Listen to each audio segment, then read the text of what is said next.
Shalom and welcome to TBN Israel, the podcast. Guys, in the past 72 hours, the IDF conducted so many airstrikes against Syrian targets, or what used to be the Syrian military, that I think there's nothing left anymore in this continent in terms of the Assad regime. I was thinking about this before we rolled. We were just arguing on this before we started the show. I think this is the fastest shift in power balances that I've ever seen in the Middle East in such a short amount of time. No, for sure. 11 days it took the rebels to take down Syria and push Assad out. But beyond that, like if we look at, I'll reframe. In a week, everything we talk about in Syria, we've both been doing news for many, many years. And usually the names, I'll say this for Tomo because you're going to get bored eventually. Tomo's behind a lot of our content. The news is repetitive, right? It's always the same names. Here in Syria, in a matter of days, forget the 11 days, in 24, 48 hours, the name of the president, the ruling party, the ruling family, the ruling ethnic minority, and their allies are all removed. And all out, yeah. The Iranians are out. Yeah. The Russians are now defending themselves. The Assad regime is not there. Assad and his family are taking shelter in Syria, in Russia somewhere. Russia. Yeah. But this doesn't usually happen. What usually happens is there's a push, there's a strategic victory, and then there's like pockets of fighting that last for sometimes weeks, months, then maybe a ceasefire and a truce and something like that. That didn't happen here. Yeah. It collapsed, and I think more than people were expecting. The logistical support of the Iranians collapsed, the logistical lines of the Syrian army collapsed. Assad's fighting forces gave up, they surrendered. Yeah, all the posts, they just abandoned them. They just abandoned their posts, and this is what's amazing is the vacuum of power that was created was almost instantaneous. Yeah. Where one day, it's like we were talking, one day in the morning everything's fine, and 3 hours later, the IDF has taken over Syrian army posts because there's no one there. Yeah, nobody there. So yeah, we're talking about vacuums in the Middle East. I mean, wherever there is a vacuum, and we've seen that with American forces withdrawing from countries and positions in this region, it's automatically, the vacuum is being filled by someone else. So it's either Israel filling this vacuum on our borders or terrorist elements that are linked to Al-Qaeda in Syria. Yeah. And that's what the IDF did. But before we're gonna keep going on, let's begin the show and say hi to our viewers and what's going on. What is the name of the show? Oh yeah, no, we said it's TBN Israel, the podcast. So far so good. But guys, I think you're asking what's up with all these cups here, right? And we have a thing with cups, as you may see. Like now, I think we can take off the sign. Yeah, only 2 cups on the table. Thank you, Gitai, our producer. He loves that we have more than 1 cup, so we... You see, Mati already, broke the rule. He has 2 cups. So well, I said no more than 2 cups. I have 2 cups, no more than 2 cups. And then what's it? Micha. So Micha is into making Gitai very upset and annoyed in the morning. As I say, he likes to push the buttons. Yeah, exactly. So we have like a million cups of TBN Israel here on the floor. And guys, if you want to get one of these cups, please send us a comment that you love Micha, our tech director here. And the first one to send it. So the first 3 people? The first 3 people that comment about the mugs will get a mug sent to them free of charge. Yes, exactly. So make sure you comment about the mugs in our comments, and the first 3 will get a mug for free sent by us. Sent to your house. Okay. Yes. Yair will personally sign it. Yes, I will. I'm not sure that's going to happen, but you will get a mug. Anyway, let's recap. Okay. We're here. It's been not just dramatic. We've had a lot of dramatic weeks. It's been an incredibly fast-paced change of events where since the last time that we had this podcast, the names of the countries involved in everything happening north of Israel have changed. Changed completely. We were having a conversation about this the other day, where in the last, I'm not going to do the dates, let's say in the last couple months, the entire map of power in our region has changed. If you think about that, and Syria was like the last big piece. But every leader was removed. Every government of the country was changed. The influence of Iran in each one of those spheres of influence was almost diminished completely. And our presence physically was dramatically changed. And then we also took over other territories to further protect the state of Israel in the future. Yeah. Let me recap what happened, like in terms of names. 1 second. So let's go to the Gaza Strip. Okay, Yahya Sinwar, the leader of Hamas, eliminated. Ismail Haniyeh, the political leader of Hamas, eliminated in Iran. Hassan Nasrallah, the leader of Hezbollah. The legendary leader of Hezbollah for the entirety of our lifetimes, essentially. True. Most of eliminated. Our lifetimes, Eliminated. And his now, entire chain of command, gone. Yeah. Okay, Bashar al-Assad, the second generation of dictatorship in Syria. And this is where, I'm saying this, 50 I think years people of don't preparing understand. to fight Syria. Paint us who is the players in Syria and why it's a key place for everybody right now in the Middle East. Well, thank you. We'll get to that in a second. Syria, and this is like the last piece, Bashar al-Assad, it's important for people to understand this. Dictators don't last as long as Bashar al-Assad lasted. True. He was the last dictator of after the Arab Spring. This doesn't happen. Yeah. In the Middle East, even before the Arab Spring, very few people held on to power that long. And Bashar al-Assad, he's an anomaly because he's also this tiny ethnic minority. Yeah. He's not a leader of one of the big tribes. He's not part of the Sunnis, he's not part of the Shiite, he's part of the Alawites, which is like it's a sect within, I don't know if it's even Islam or something like that. Yeah, I know, because he would say within Islam, Muslims would say they're heretics. Yeah, exactly. Alawites are a tiny minority, and think of most countries where the strongman usually comes from one of the biggest tribes. Not the case here. Saddam Hussein, Gaddafi, many of these people, they were the tribal leader of the biggest or the strongest, and then they took over the other tribes. Not the case here. No. Tiny ethnic minority, tiny religious minority that ruthlessly controlled the country for more than 50 years. More than 50 years. Yeah, with the father and then the son. Two generations, they switched generations. Bashar al-Assad, the son, was this character that was an oxymoron. He's this very was, at least when he started, soft-spoken, seemed to be like the wind of change and revolution. He's like an eye optometrist or doctor, whatever like that. And everyone thought he was going to be this gentle guy. He was as bad as his father was. No, he threw chemical weapons on his own people, bombs, and just now, records and images are coming out of Syria, of the atrocities that the Assad regime was doing against the Syrian people for more than 50 years.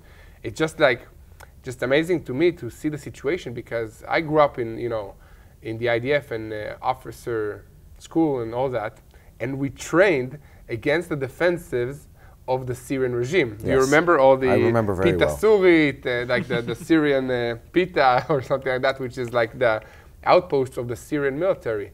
And for years we trained how to battle against these kind of defenses, and they don't exist anymore. Yes. It's hard for me to grasp. It's amazing. Again, this didn't happen overnight. The Syrian country diminished for many, many years because they were led by a dictatorship that corrupted every aspect of that society, both economics and the military and society and the people themselves. And a lot of people left Syria over the years, and their country was in a steady decline, specifically and increasingly so after the decline of their big supporter, the former Soviet Union. Yes. So that has to be said and that has to be framed in the conversation. But you look at what happened. We had 11 days ago, so we recorded the last podcast exactly a week ago. True. And when we recorded it, it was day 4 or 5 of the offensive. Yeah, the rebel offensive against the tech company HTC. HTS. HTS, yeah. HTS, again, we talked about this last week. It's a radical Muslim rebel group that was affiliated in the past with the worst of the terrorists of the world, with Al-Qaeda, and then later on with ISIS. They're not the good guys. They rebranded as, we're not just like a Islamic revolutionary movement. We are an internal Syrian liberation army. Yeah, but of course, yesterday or what was it, 2 days ago, we see a video coming out of the rebels with AK-47s as they control Damascus or some big city in Syria. And what do they declare? We are coming to Jerusalem. Yeah, of course. Of course. Why? I think it comes out automatically. It's like, let's do a video. Okay, we are coming to Al-Quds.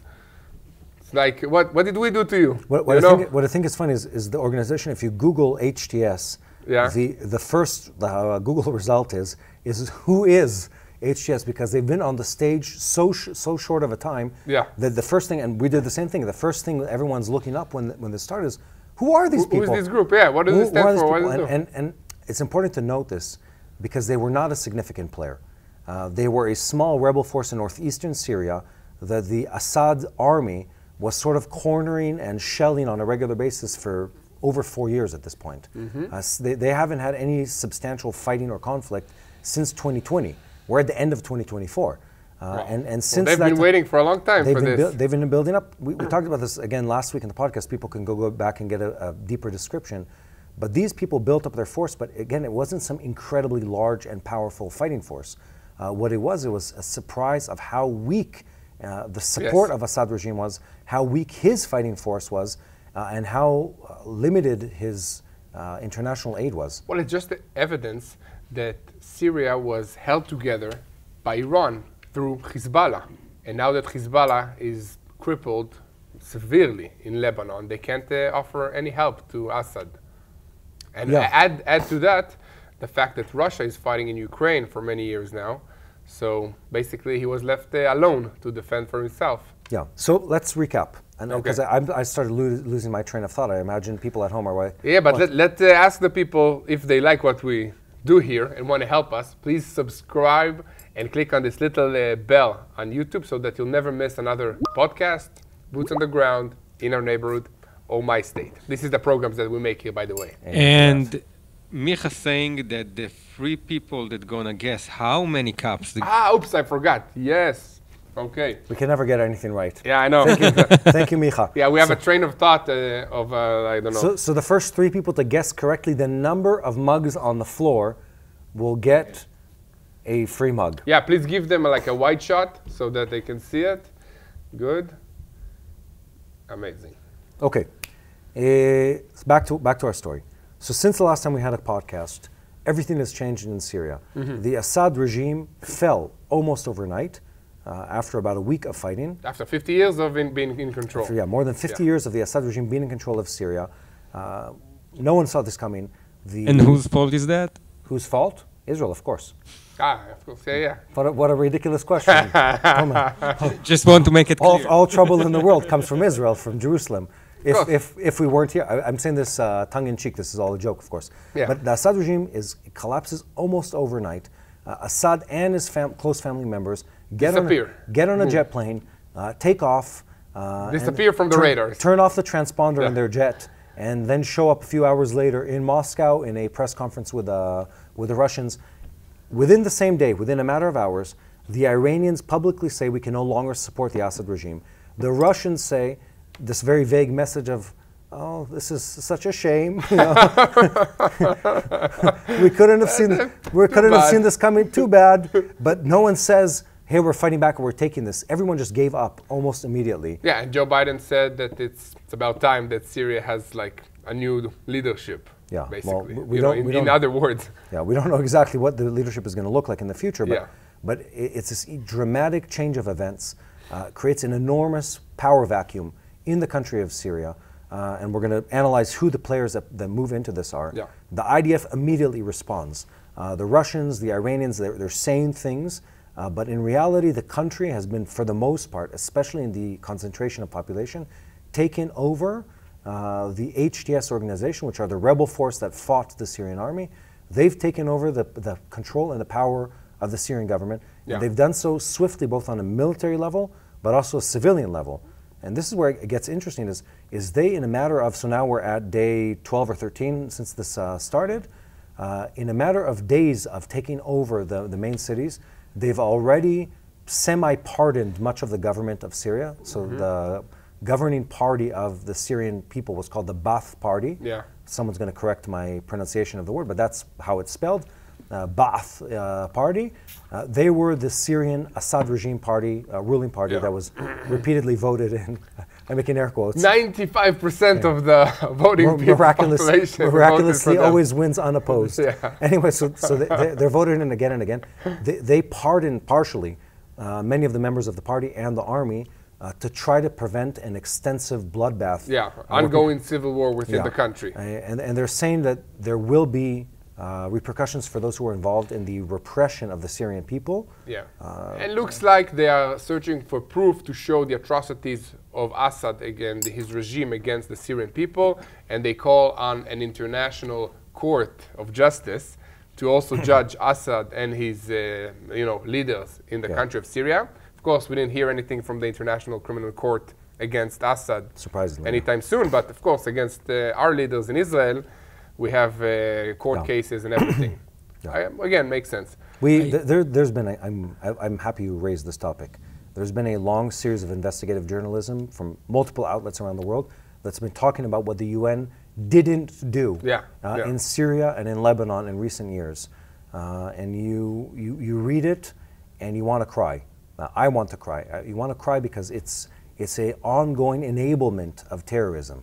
An ongoing enablement of violence. But in the last couple of days, America and Israel made this place like the training ground and bombed it out of every terror and weaponry. Yeah, but I'm saying this because Yair raises an important point. Before we get to what Israel did, the whole foundation of the balance of power in this part of the world is like there are other parties that are going to come in and help us stabilize, and it just doesn't happen. We trusted the Egyptians on the now infamous Philadelphia corridor down on the Rafah border crossing in that area, only to find that there were hundreds of tunnels where they actively, as a government, knew that smuggling was happening at an enormous scale. The scale of like funneling. They built a business around. Yeah, they built a government business around it. There's no mincing words with this, and the same thing happens here, where.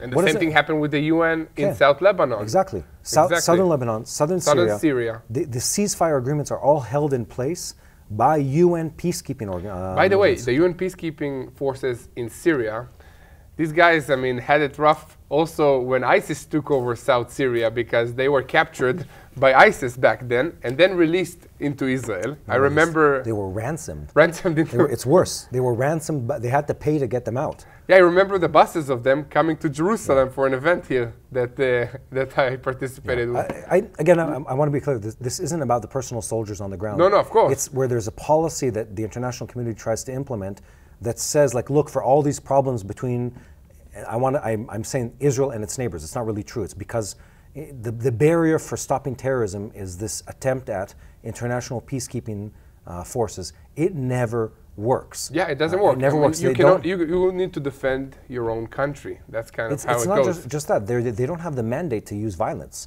They don't have the mandate to enforce their mandate.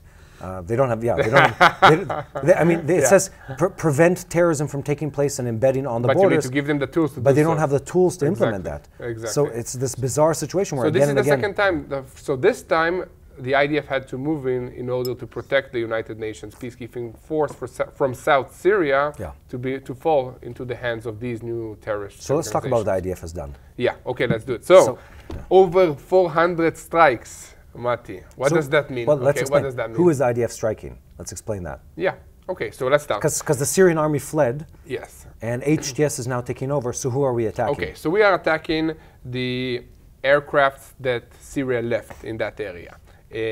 Weapons facilities that include also parts of tanks and military parts. Weapon caches. Yeah, exactly. Chemical weapons facilities, rocket manufacturing facilities that either were used by Iran to help Hezbollah or by the Assad regime. Yeah. The fear is that the Syrian rebels will take hold of all these weapons and then use them against us. Yeah. So we want to basically eliminate the weapons in that area altogether so that we will have an upper hand with our advanced weapons. And let's explain that Syrian rebels is plural. It's not many. Many. And people might not understand this because they keep talking about just the one organization, HTS. Yeah, that's the best branded organization, but they have like a bunch of others that not necessarily like each other. Exactly. There are many more fighting forces within Syria. Many of them are uncoordinated. Many of them don't cooperate with each other. Many of them are opposed to each other. And the IDF essentially made a move that has been premeditated, where they move into Syria and eliminate the fighting tools of what was once the Syrian army. Yeah. Just take a look at this tank in the snow. It's like now it's winter in Israel, and in Syria in the north it's even colder. Somehow hasn't arrived in Jerusalem yet. No. Well, Jerusalem, we look at us, we're not even with coats. But it's just like amazing to see IDF presence on the Syrian Hermon mountain. It's like the highest mountain of Israel. It's also a ski resort, like on the Israeli side. On the Syrian side, it was a military base, and now we have forces there. Do you feel a pinch in your heart when you look at that image, Yair? You know what I'm thinking about? Is like my hands freezing in the morning, 5 a.m. when I'm checking the to see the pins of the Zachal. How do you say the Zachal? tracks on the tank. Yeah, just to make sure all the pins are there. That's what I'm thinking. Like my freezing hands, I need to do that every morning. I feel a pinch. Like, and I know we're not past the age. No, we're not past the age. You know, we've done our share in that capacity. Yeah, exactly. And still look, I was like, I wish I was there. I wish I was there, because this is history in the making. And it's this such a unique moment where almost overnight, the IDF very, very quickly takes over Syrian Helmon, which is the highest mountain range in Israel, and sort of a geographical barrier between Israel and Syria proper. That wasn't planned. Nobody could imagine a year ago that we will be right now in Syria. But I think, listen, we know how the army works, how every IDF army works. We planned it. I mean, what we see in the news is a delay of at least a few weeks of what the intelligence of Israel knew and prepared. That's and true. we had sometimes years. back off plans to prepare for a situation when Assad regime will fall. Like, we've been monitoring this regime for 50 years. It's also not the first time it's happened. Yeah, exactly. It's not the first time it happened. People forget that during the Arab Spring, there was an extended, almost 10-year period, maybe more. What, of Nukhba, of infighting, the ISIS season, but a lot of infighting, a civil war inside Syria, where, and again, it's hard to explain without seeing this on a map, Syria's population is centered to the north of Israel for the most part. But we also border them on our northeastern border. So what we call the northern part or the southern part of the Golan Heights, the Israeli Golan Heights, borders Syria. So if this is the hand, we border them also on the north part, but also on the eastern side of it. And this happened like for many years. I remember, I think it was 5 years ago. I remember I took a jeep ride on the northern border with Syria, and our guide would say, "Hey, you see this light over there? These are former ISIS rebels that they are controlling South Syria now, and you can wave to them." Exactly. So what I was trying to get to is the IDF. It wasn't just observing. We filmed several times. I actually filmed inside Syria quite a few years ago, where the IDF was helping with medical care to some of the rebel groups in South Syria, helping the population, but also the rebels, and supplying them to a certain degree. And I've heard rumors that we cannot quote the source of, but the IDF is not stupid. And when it works with civilians and fighters of a foreign country, it builds relationships with them. So we knew that this moment was coming. We knew there was going to be a moment of instability and where the government falls apart, and we already had a plan. And so we didn't know the date and the time, but we knew that at one point the Syrian army was going to collapse. And at one point all the factions will start fighting. You didn't know exactly to what flavor of fighting that would take place, but we did know that it would happen. So in our northeastern border, we've already built relationships with the people on the other side, so it's helping stabilize that. In the northern part of the country, we didn't have that because the Assad regime army held on to that territory. Because it's Damascus. Exactly. It's Damascus. And in that area, what we did is we pushed past the Israeli international border into Syria proper to hold on to key positions. Strategic positions. Exactly. I mean, if you look at a map, like the high grounds are still the places that you want to have your military on. Because that's how you can control and see all the terrain. And what we did is again, the IDF went in convoys. It wasn't really a war. It was more we're holding on to key strategic positions when it comes to topography or armament, as in it's holding on to a lot of weapon caches, or it's fortified positions. And again, if you haven't been in northern Israel, it's a very, very mountainous terrain. Very, very deep valleys, very, very high mountains, very dramatic topography. And when you see that, you understand how important it is to hold on to the key positions. So the IDF, and sometimes it's a very small distance, it's hundreds of meters across the border, pushes in, takes over a big position and says, okay, now we're holding on to this. And there was no one on the other side. Exactly. This operation was conducted without any resistance by the Assad military or the Assad regime or anybody, basically. And that's funny because there is, how it's called, testimonies of soldiers that took over the bases. And it's crazy, but the Syrian army just left. They just took their stuff and went away. And they saying that the population there was, they weren't care about it, they being occupied.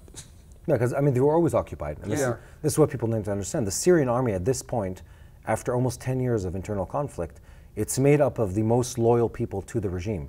And again, the regime is a minority, both ethnically and religiously. It doesn't represent the majority of the population.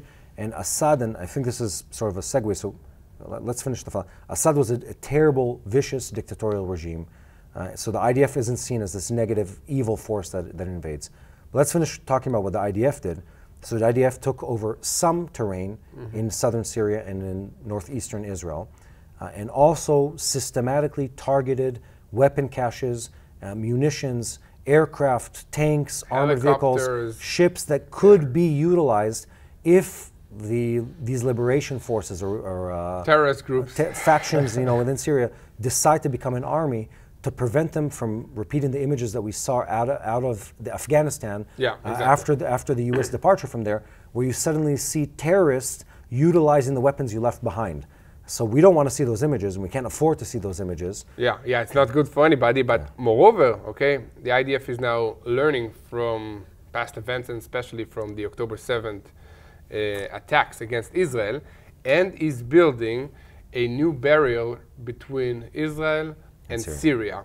Like, it's basically like a huge trench that will prevent vehicles of terrorists from just crossing into Israel and carrying out Do I ignore that comment, or do we talk about that? Talk about it, Do we talk about the fact that... We already supposedly had that in October 7 around Gaza. And it didn't last, and so did the French with the Maginot Line, and so did many others. I want to say something to explain this. The reason Israel is strong right now is because we have soldiers on the ground. Boots on the ground. It's because we have boots on the ground in Syria, because we have boots on the ground in Lebanon, because we have boots on the ground in the Gaza Strip. That is why our borders are strong and fortified right now. Exactly. And what happens is you build a physical barrier, and then the soldiers are supposed to back the physical barrier. And then what people do over time, and armies do across the world, we need 10 people, is 5 people. They start saying that, and it's hard to explain in English because the terminology in Israel is stronger, where a physical barrier it doesn't block anyone. What the word that you should use is it delays forces. Yeah, so exactly. you can never leave a border. You can never stop somebody. You can never not have a presence. Yeah, exactly. A physical barrier, fences, trenches, walls, whatever they are. Cameras, remote machine guns. It's not. Remote machine guns have like an offensive element, but like the majority of like physical barriers, what they do is anti-tank.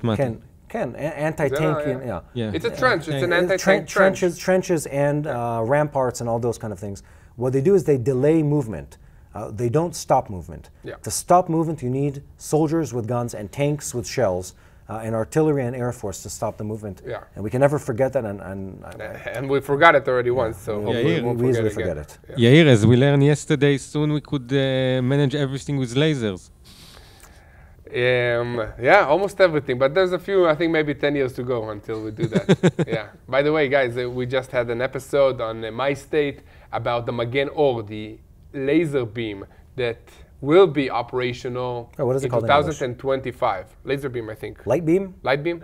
Light beam. It's called light beam. So it's going to be amazing. We talked to some scientists that are part of the laser industry and the Security Research Institute of INSS.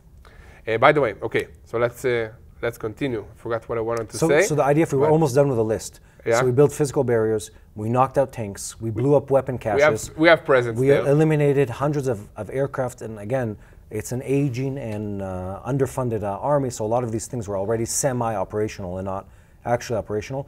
And then the Israeli Navy took out a bunch of their, whatever they had sort of floating in their ports, which might have not been very impressive. Labriut. Or as they say, Gesundheit. Sneeze away. So we took a lot of that weaponry, and what that did is pull out the option of whatever rebel force and whatever Iranians push or try to prop up in that region from once again utilizing the weapons of the Syrian army. And this is not done in a vacuum. This has happened everywhere. You looked at Afghanistan, and the fighting forces there utilized Russian weaponry and then American weaponry and then again Russian weaponry again and again as people left things or supplied them. And the same thing happened now in Afghanistan. The Americans pulled out.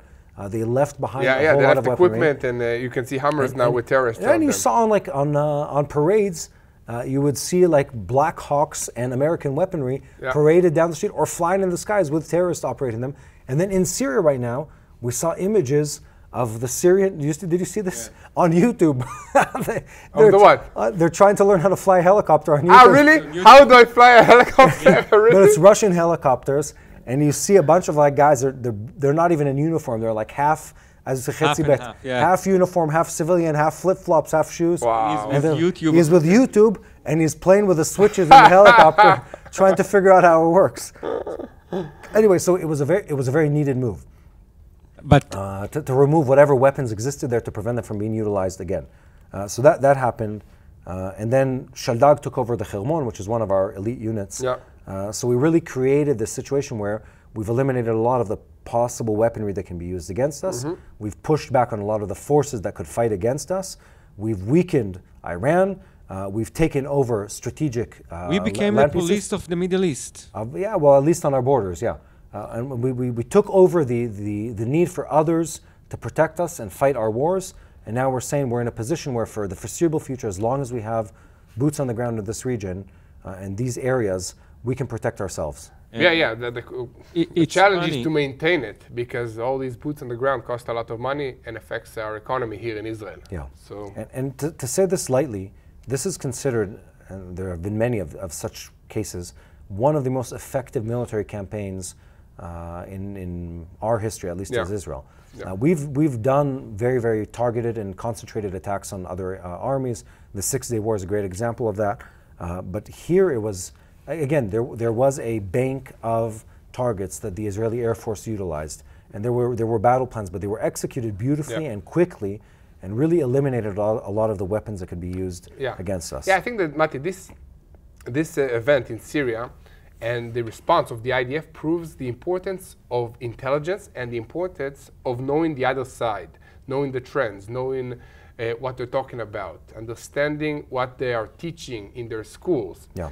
And this leads me to an amazing organization that helps us and in general helps the Western world understand what the Islamic radicals are talking about, what's happening in Arab media portals around the world, and then, explain it to us in either English, Hebrew, whatever language that we are using. And they help us also to get accurate information directly. What's their name, Yair? Their name is Memri. Okay, Memri. And they're a non-profit in the United States. Yeah. MEMRI. Middle East Media Research Institute. Okay. And they are stationed in Washington, D.C. in the United States. Yeah. They're a non-profit that operates on donations. I want to explain this, though, and I think this is important. What we realized in the last 14 months is how important it is to have reporting that actually speaks the native language. It's crucial. And because we're not necessarily, we have a good team, but we're not especially better than journalists that are English-speaking or French-speaking or whatever.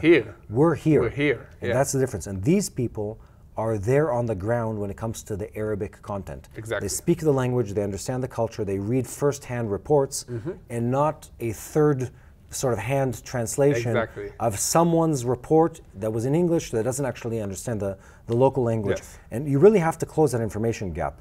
You can't rely, as in today's media environment and ecosystem, you can't rely on someone to just say, reports of say this. No, you need someone who understands the language, who talks to the local forces and gets it, and these guys do. And they do it for many, many years now. They have offices in Washington, the headquarters, and then they have an office in Jerusalem and all over the places.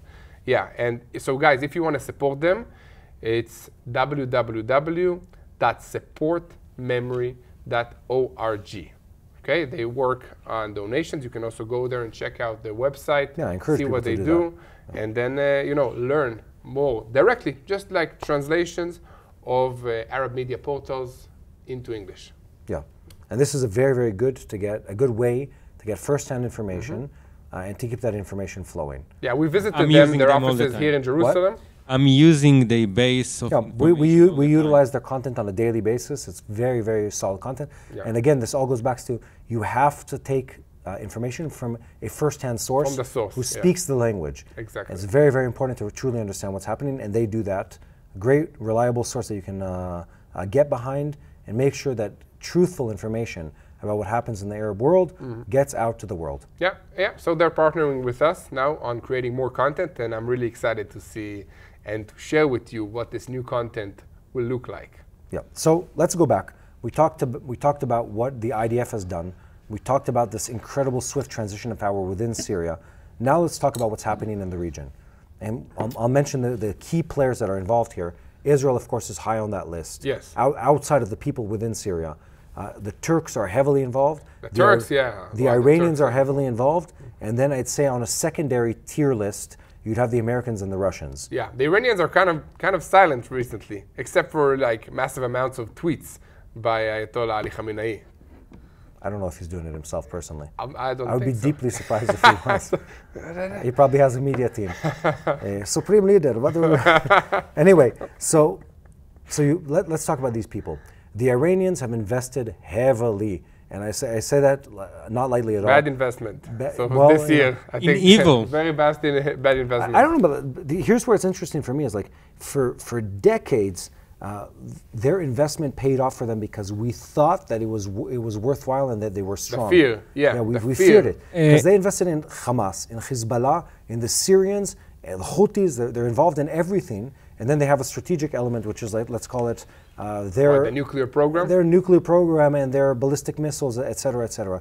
And this investment of money, time, effort, manpower into the northern border of Israel, it just tumbles within months. Yeah, yeah. It's incredible to look at. If you think about the financial implication of that, think that you're in a country that's exporting terrorism and violence, and you've spent tens of billions of dollars again and again and again, and it just disappears. All that investment down the drain. I think about this is how we look at it. I don't think that they care. I think they care. They care. Well, they care that they lost, but they don't. It's not. It will not stop them from investing this money again. I know. It's not like, okay, we lost. Let's be peaceful now. It's better for our economy. Yeah, it doesn't work like that. They won't survive. No, they can't reclaim what they already lost. Their investment into Hezbollah is in the tens of billions of dollars. Yeah, but they can rebuild it. But it costs them the same amount of money again. Yeah, but within 20 years they can do it. So they were paying Hezbollah, let's say roughly $1 billion a year. Yeah. And they were doing that for decades. So maybe smaller numbers at the beginning, but so that's tens of billions of dollars. They're investing in Syrian infrastructure and manpower, so that's tens of billions of dollars. The Russians, with the Iranians, without the Iranians, whatever, invested in air defense systems and weapons, et cetera, and stuff like that. And all that investment of diplomatic relations, of money, it's gone. Yeah. It's not that it's like it's 20% down. It's gone. And if you want to get back to where it was a year ago, you have to pay everything that you already paid in the past. No, but you can't. Also, it's not just money. You Exactly. need to train people for 50 years now to be the generals of Hezbollah. Yeah, it's hugely substantial. Yeah. Hezbollah was holding the whole area, and the moment Hezbollah was out of the game. Yeah, let's talk about some, some personal gains of Bashar al-Assad. Was he a rich guy, Mati? Wait, no. We're getting ahead of ourselves. No, well, you don't want to talk about... Let's finish explaining the parties. Oh, yeah, okay. So Iranians' stake in this region is, if it was a 1 to 10 scale, they're at 2 out of 10 of where they were 14 or 15 months ago. I would say they were like at already 8 with all the ring of fire they created around us. Because they had Hezbollah, they had Syria, they had Hamas. They had the Houthis, they had other terrorist factions. Islamic Jihad in Judean and they were Samaria. trying to work within Israel proper and stuff like that.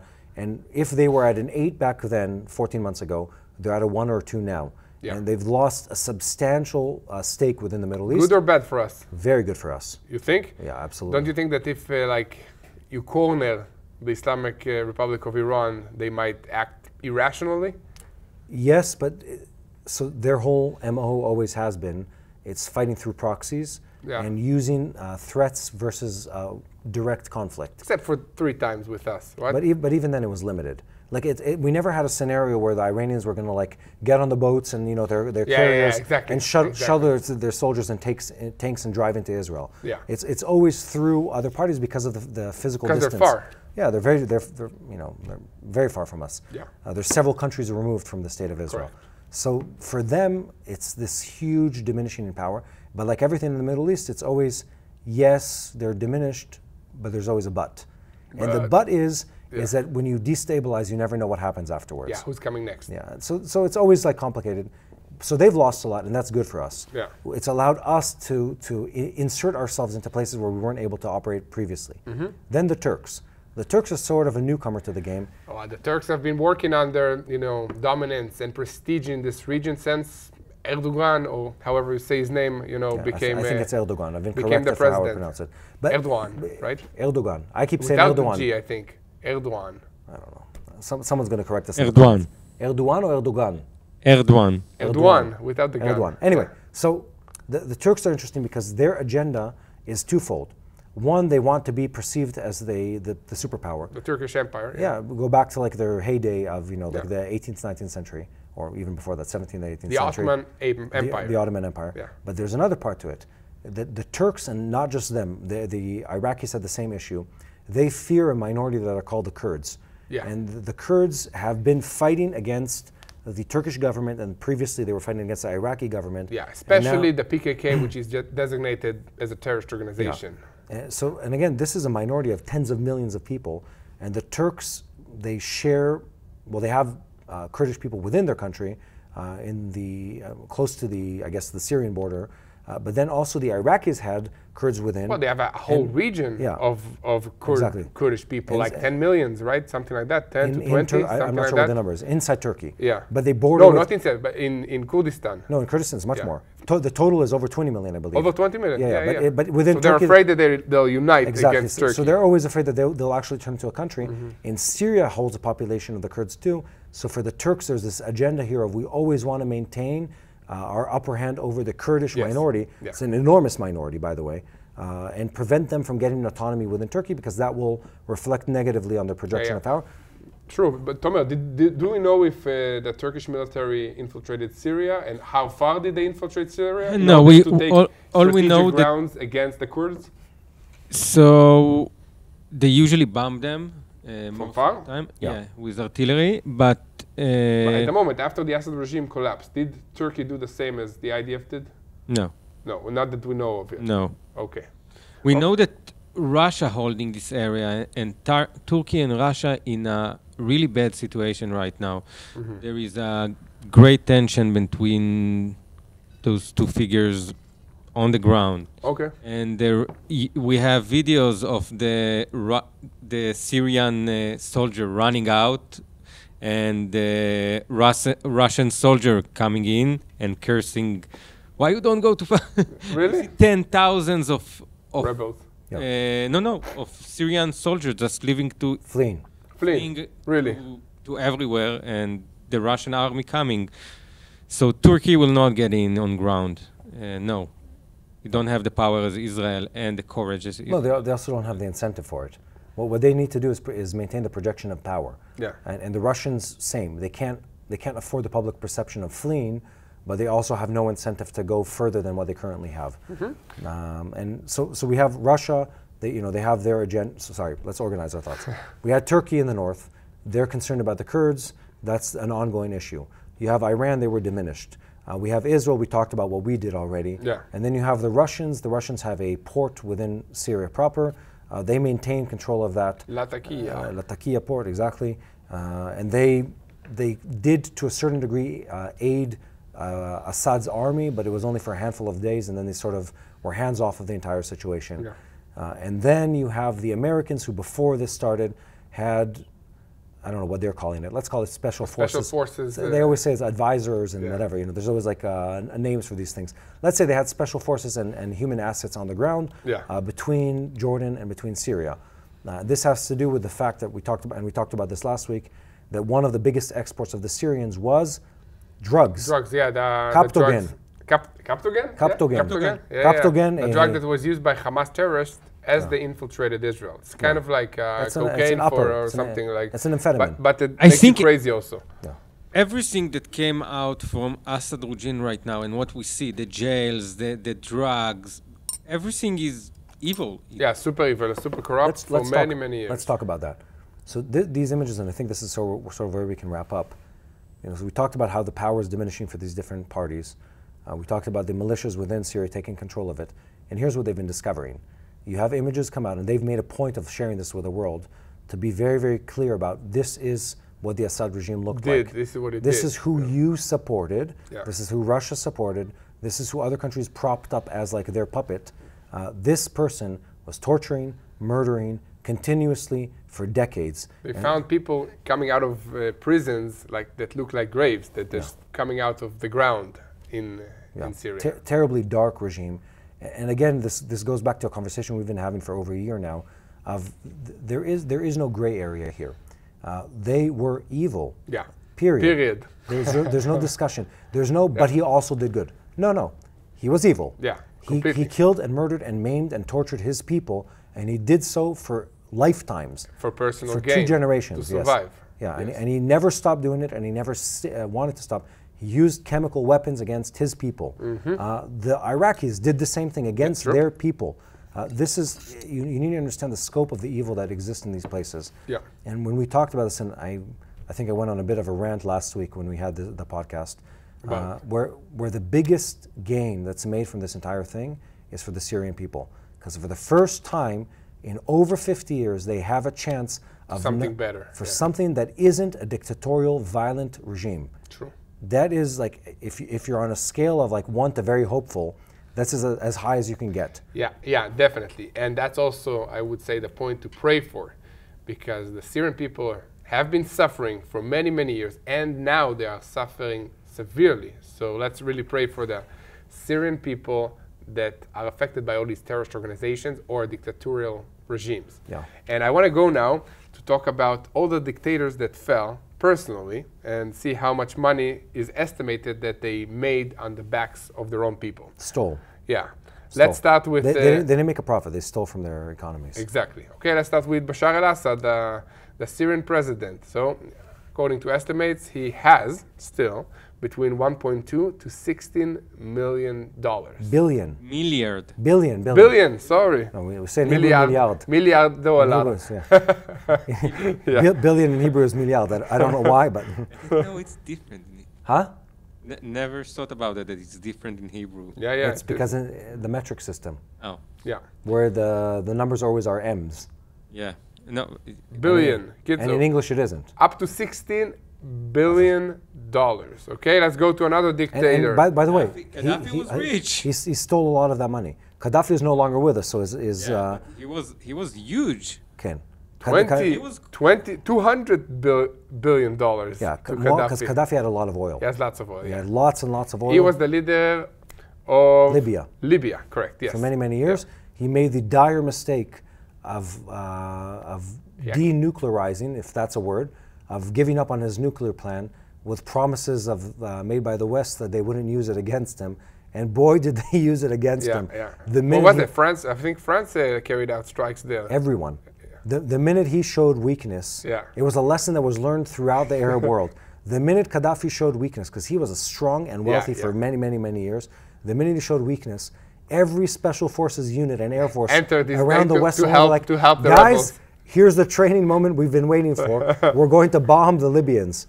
And they, oh my God, they did. They bombed Gaddafi. He was, I mean, can I quote Trump? Sure. He was killed like a dog. Like a dog. He was killed like a dog. He really was. No, but he was an evil man. Yeah. He was an evil man. All of them were. Yeah. All of them were. And Hosni Mubarak. Okay. Hosni Mubarak. He was leading Egypt. $70 billion. Yeah. Yeah. Now we have Saddam Hussein between $2 to $40 billion. Yeah, but I have to say I don't like us focusing only on the money out there because it doesn't tell the story. They use their riches instead of helping their people. Yeah. They siphon the economies of their country. For personal gain. And it's not like they were doing it while they were building up an economy and a tech sector. Just while everybody is suffering, they gain more money. It's while they were imprisoning, while they were murdering, while they were committing genocide, while they were systematically kidnapping, raping the civilians of their own country. Bashar al-Assad is the cartel of the Middle East. He's just the cartel. He's the drug maker Pablo Escobar of the Middle East. Yeah, and again, I want to end on a positive note because I feel like you can just go like down this like very negative and dark black hole here. It's these leaders. People oftentimes are like hands off on like, well, if we remove them from power, somebody else. I prefer the evil that I know from the evil that I don't know. Sometimes it happened. Yeah, that's the complicated thing. It's like where the Arab Spring and the destabilization of Iraq ended up with ISIS. Exactly. There was like high hopes for a better future for the Arabs in this region, but then it all turned even worse. Yeah, and again, that's a whole different conversation of how long it actually takes to change a mindset and a government system. It really takes a very long time. Yeah. But these people, I'd say the world's a better place without them.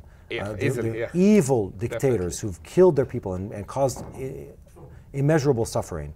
Before we finish, let's choose 3 names. Wait, Tomel, let's say that we're ending on a happy note. Yeah. We are happy to hear that the people of Syria finally have a chance of having something that isn't the Assad regime.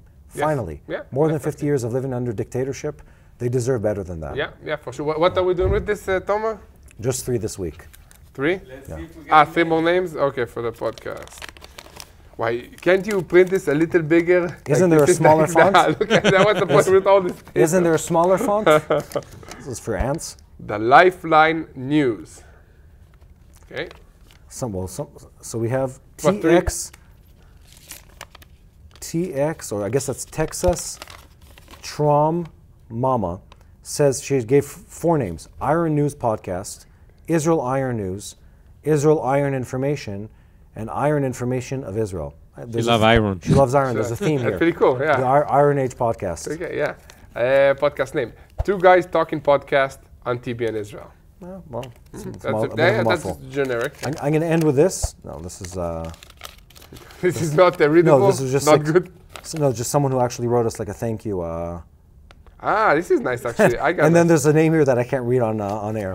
This is actually nice. TBN War Room Podcast. I like that. That's cool. Well, what about when the war ends? TBN War Room Podcast. Well, we keep getting this. Oh, there's a ceasefire. What are the guys gonna talk about? This is the Middle East. Things don't stay quiet here. I like this one. Kaboom, Mati, and Yair, or vice versa. I think we read like 10. It's addicting, I just want to keep reading more. We need to... So, Mati needs to go. Yalla. Okay, guys. So thank you so much for being with us. Keep praying for the peace of Israel, the peace of this region, for wisdom to the leaders that are involved in making decisions here. Hope you have a great weekend. Spend time with your families. And keep praying for the peace of Jerusalem. I like that. You like that? That was a good ending. Hello, this is Mati here in Jerusalem with TBN Israel. This is Yair Pinto from TBN Israel here in Jerusalem. TBN Israel is keeping viewers informed with Israel-focused news, culture, and what God is doing in this land. Support TBN Israel today online at tbn.org/Israel. Thank you.